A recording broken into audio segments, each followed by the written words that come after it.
আমরা যে নতুন জেনারেশন জেন জি বলি, এই জেনারেশনটা অ্যাকচুয়ালি থিঙ্কেবল একটা জেনারেশন, যারা থিঙ্ক করে যে অ্যাকচুয়ালি আমরা কি চাই, আর তারা নিজেদের মতকে প্রকাশ করার জন্য তারা অ্যাকচুয়ালি ড্যাম কেয়ার, আর তারা কিচ্ছু কেয়ার করে না এটার বিনিময়ে কি দিতে হবে। যে কারণে এই আন্দোলনটা হয়েছে। আর আমি আশা করি যে এই বুলশিট ড্যাম কেয়ার জেনারেশনই পারবে নতুন কোন একটা মানে বুলশিট ড্যাম শেয়ার একটা রাজনীতি দিতে, যে রাজনীতির ময়দান হবে মানুষের ময়দান, যে রাজনীতিটা অ্যাকচুয়ালি প্রকৃত রাজনীতি যেটা আমরা দেখে আসছি, মানে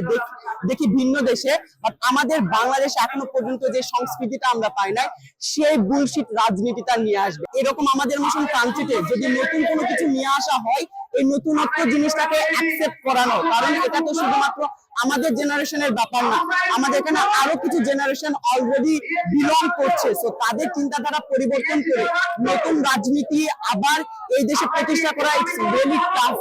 বাট আমরা মনে করি যে যেহেতু আমরা নতুনের কথা বলছি, নতুন রাজনৈতিক বন্দোবস্তের এই ন্যারেটিভটা অলরেডি আমরা সেট করতে পারছি, আমার কাছে মনে হয় যে অনেকটা কঠিনভাবে প্রতিষ্ঠিত রাজনীতির ক্ষেত্রে আমরা দেখছি 18 সালে কিভাবে নতুন নতুন দল এসেছে, এরপরেও